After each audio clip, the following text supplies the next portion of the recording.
Hey everyone, and welcome to our Module 1, Lesson 19. And we are going to be moving on from Jacques Cousteau and actually moving into a new book, which will last a few weeks. We are going to be talking about a book called Shark Attack. And in this book, we are going to be exploring the different facts about sharks. Now, I say different facts about sharks. And when I say that, I emphasize the idea of facts. So as we go forward with this lesson today, I want you to think about that idea that I said facts. So let's get started with our warm-up on this lesson, and that is to ask and answer questions about the Gulf Stream. So the Gulf Stream below is going to be able to show some of the things about the idea of a shark attack. And we're looking at this painting called the Gulf Stream again. So as we continue going backwards and looking at this video or this picture now of the Gulf Stream, I want you to focus on a few things as we get ready to start. So one of the things that I want you to notice is that when we were talking about art, we had talked about a few different things. We talked about lines, color, focal point, figures, objects, and composition. I'm going to focus on a few of those things for a minute just to get your mind set on what we have going on here, because there were a few things that we mentioned in the beginning of the school year about some of this. So I'm going to get started by, let me just get my pen to a color that we can see. I want to start by thinking about lines. So if we recall back, we were talking about oh, that's really large. We were talking about the colors, the shapes of the lines as we think about, as an artist, when you draw waves, you can draw really sharp looking waves. Those aren't really looking like waves, but there you go. Sharp looking waves, or you can draw like curvy waves like this. And when you think of the two different waves, this one seems a little bit more calm than this one, which looks a little bit more scary. Like if you were stuck in this wave and you were swimming here and you're like, this is you in the ocean, this is much more scary than you sitting in this one where you can now kind of like ride up the wave and then go over it. So like if you've ever been at the beach, but a wave that's like really sharp, it's like scarier. It could crash on top of you or swallow you down. So this idea of the lines here, what do you notice about the lines that this artist used when they drew the waves? So when you see these jagged lines, what does that tell you about this picture? Are they trying to make it look calm, or are they trying to make it look scary? Then we go on and we say, okay, well, what's next to look at? When you look at the color of the picture, so what do these colors make you feel? So we have some like brownish, reddish colors, maybe blood. I'm not sure. We talked about that prior to this. We have a dark sky. So the sky is very dark. Somebody even mentioned that this kind of looks like a tornado, this dark color here. So that color looks like it could be a tornado. We have some dark colors in the water. He's looking down at the water, and it looks like he's looking at this like section of like darkness. And we talked about how when something's dark, it can look scary. So again, are you considering that this is a calm or a scary picture? The focal point, when we look at this picture, the first thing that we notice is the man in the boat. So the focal point is the man in the boat. And we notice that the boat is broken. There's supposed to be a sail here. And that sail would have let him utilize the wind to get him to freedom. But he is stranded out there, and he's also surrounded by all these sharks. So the focal point being the man in the boat. How does he look? What does he look like he's feeling? So as we look at the boat being broken, and then you got the figures. So figures being like organisms, things that are alive in this picture. We have a shark here, we have a shark here, we have a shark here, we have a shark here, there's a shark here. We have a man who is the focal point. So all these things around here, how does that make us feel as we take notice to it? Which then brings us to objects and composition. So objects, like what objects do we see in this picture?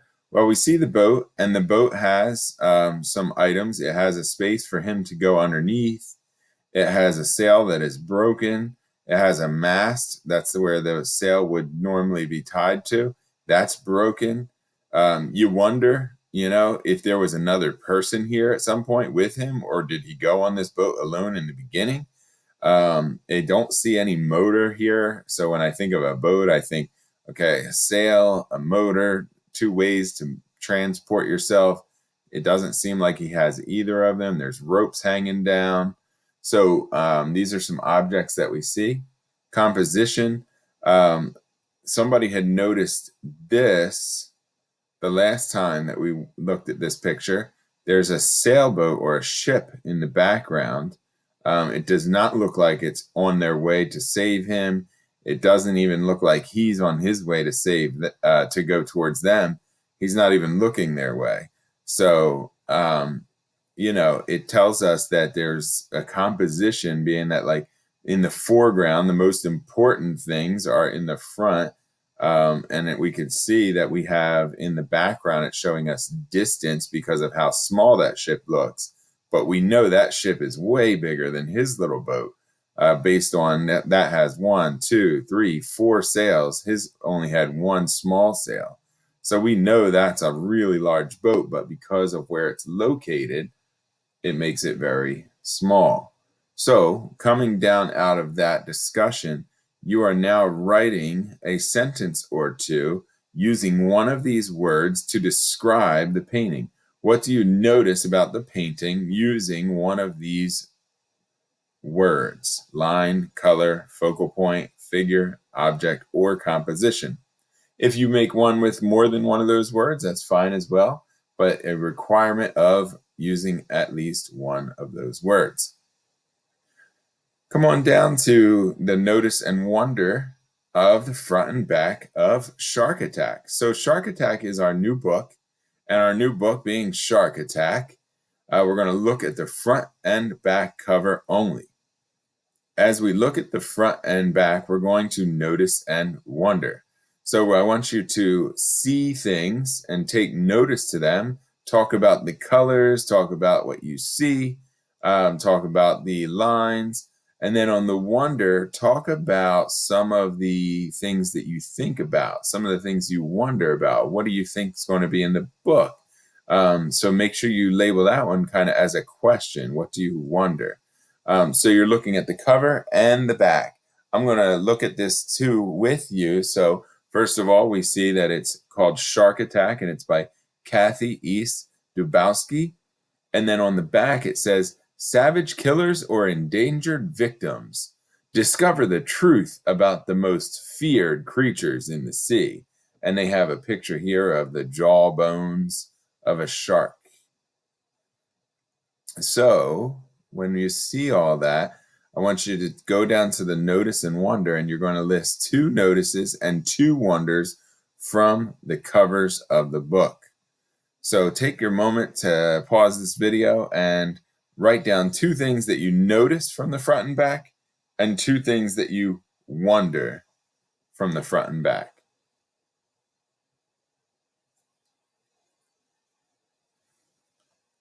And when you unpause the video, you'll be able to come down to where we are going to begin looking at the book for the inside. So here you're going to click on the digital read aloud. And when you click on the digital read aloud, you'll click on this link. When you click on the link, it's going to bring you to the online version of this book.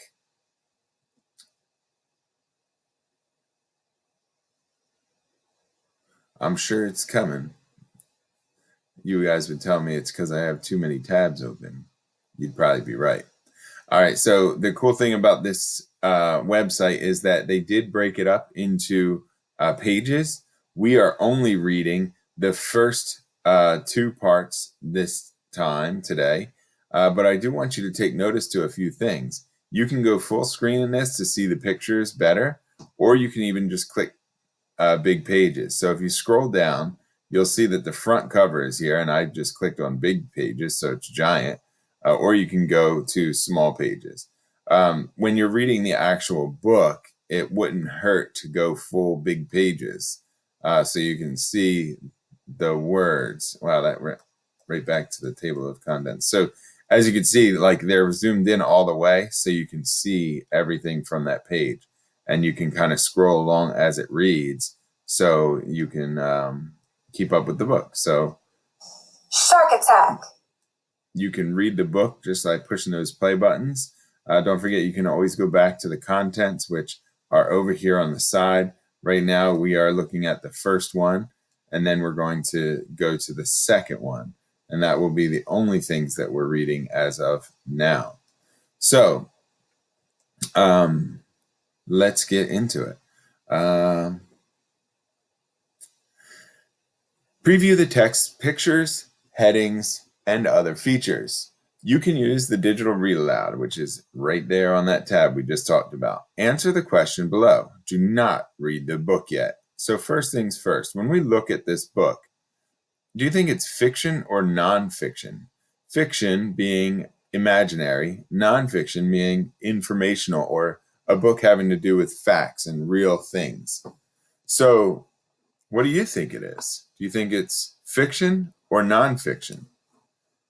And depending on what you answered, why? Why do you think it's fiction or nonfiction? So when I'm looking at this book, I'm wondering, it says savage killers or endangered victims discover the truth about the most feared creatures in the sea. They have a real picture of the jawbones.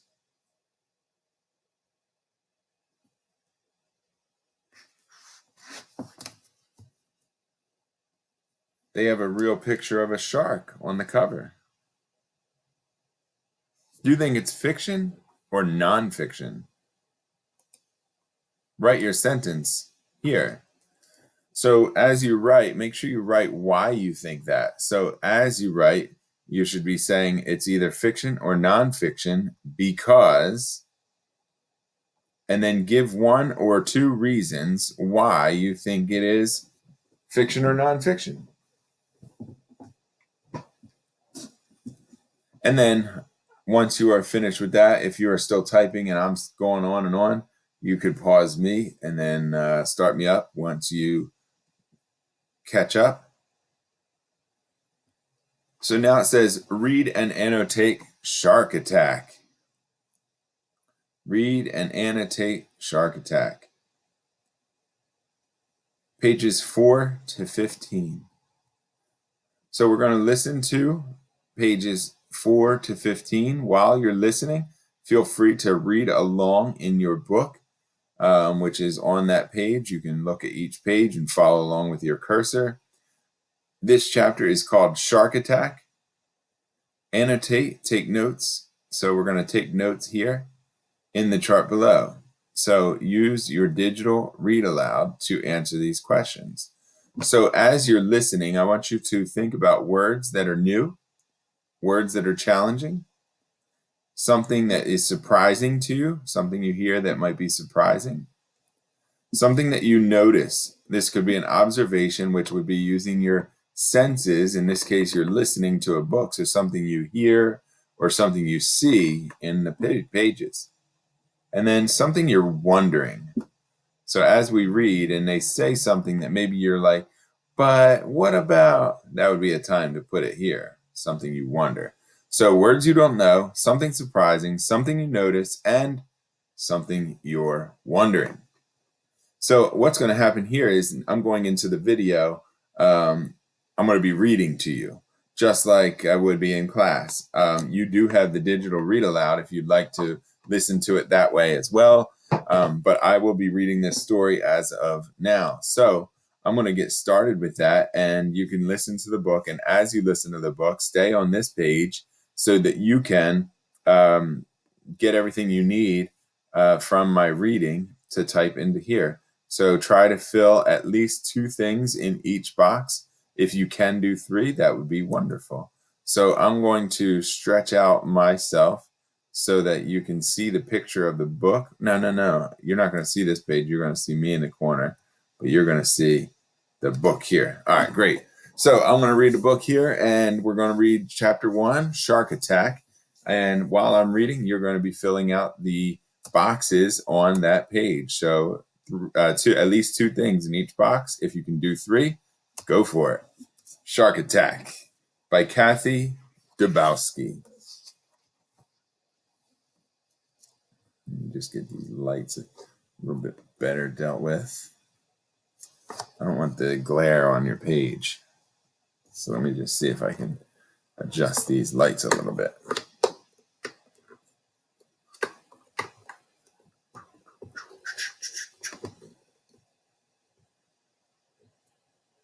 All right, that's probably the best way right there.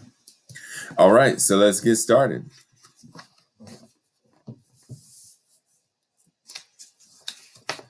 Our table of contents tells us where all the chapters are, and it starts off with Shark Attack. We'll stop at the end.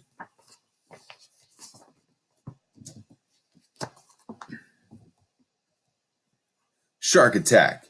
Rodney Fox had almost run out of time. He needed to find a big fish, and he needed to find it soon. The young Australian was competing in an annual spearfishing championship. To win, he had to find and catch a big local fish. Rodney had won the contest last year, and he wanted to win again. But today, something would happen. Something that would change his life forever. Like all the other competitors in the contest, Rodney wore a line fixed to his dive belt to hold the fish he had caught, and he and the other divers had been diving for several hours. They had caught a lot of fish, and the water smelled of blood. So before we even go on, I want you to take notice to this idea that they just said. They said that he had a line on his belt. So on his belt, there's a line right here. And this line, he said, the line is connected to his belt, and it would keep all the fish that he caught. So it says, I'm just trying to find that line again. Rodney wore a line fixed to his dive belt to hold the fish he caught. So right here is the line, and right here are all the fish that he caught. So I want you to picture, like, I don't know if you're familiar with what a fish kind of has, but let's say that this is a fish, and it has an eye here and a mouth here. Well, it breathes through its gills, right? So its gills are right here. So when you catch a fish, you can put a string in its mouth and it comes out of its gill. And that's a way that you can like kind of keep your fish with you by hooking the line and running the line through its mouth and gill. And then on the other end, you would tie it back up. So it's like a loop. And now the fish is kind of stuck on your string because the string went in its mouth and out of its gill. So he has fish back here floating on his line. So I hope that it makes some sense there. So let's continue. After about a half a mile offshore, meaning that he was out in the ocean, Rodney spotted a huge morwong, just the fish he needed to win. Carefully, he aimed his spear gun at the fish. Crash! Something slammed hard into Rodney's side. He felt as if he had been hit by an express train. Take a look at that picture. Can you guess? Let's continue. It was a great white shark. The force of the impact knocked the mask off his face and the spear gun from his hand. His left shoulder disappeared down the creature's throat. Then the shark bit down on Rodney's chest and back. Rodney struggled to get free. He hit the shark with his fist, but the shark held tight and shook him back and forth. Then Rodney remembered the weakest spot on a shark's body, its eyes. With all his strength, he rammed his right fist straight into the shark's eye. Incredibly, the shark let go. Bleeding and running out of air, Rodney struggled towards the surface. Could he make it to the safety before the great white shark ate him alive? That is scary. And especially if you lose your goggles, now you can't really see. You can see, but not clearly, like when you're in the pool. So you see this shark, but you can't really see it clearly. I don't know if that would be worse or better, honestly. Moving on. Rodney reached the surface and gasped for air. He'd made it, but then he looked down. The shark was racing straight for him. Its huge jaws, lined with razor-sharp teeth, were wide open. Snap! The shark's jaws slammed shut again, but this time the shark swallowed the fish attached to Rodney's dive belt.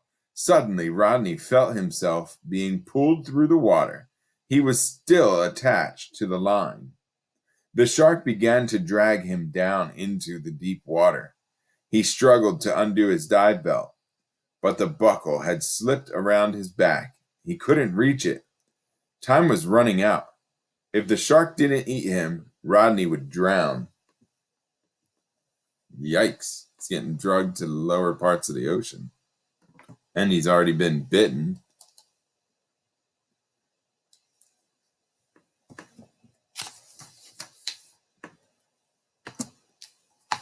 Suddenly, the line snapped.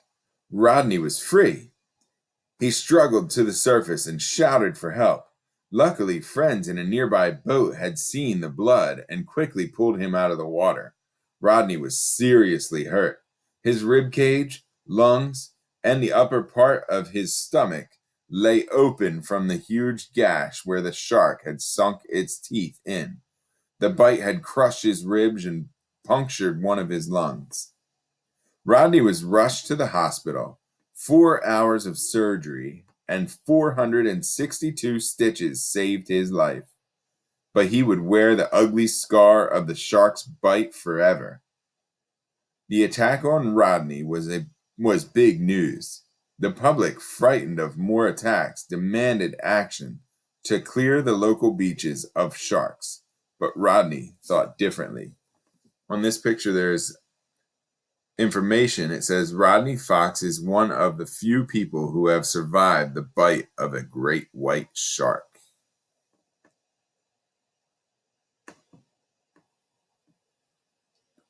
That looks very scary.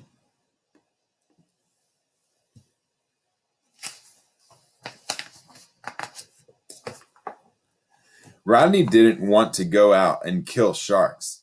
He wanted to go out and learn more about the mysterious creature that had nearly killed him, and he began a lifelong search to find out more about the silent hunters of the deep. Only a few months after the attack, Rodney was diving again, so he could study sharks up close. Rodney designed and built the first shark cage. Rodney still dives with sharks, and is now trying to save them from extinction. There's Rodney, swimming with a shark. Crazy dude. It must have took a lot of courage to go back into the water after that. A shark cage is about the size of a small elevator car. It is made of very strong metal bars, which are placed close enough together to keep a shark from biting the divers inside, but still allowing the divers a good view of the shark. Floats at the top keep the cage from sinking. Today, many people use shark cages. They allow divers and scientists to study and photograph sharks up close, but not quite as close as Rodney once came. There's a shark cage with a shark right next to it. Trying to give you a good picture of the shark, but it's like a glare.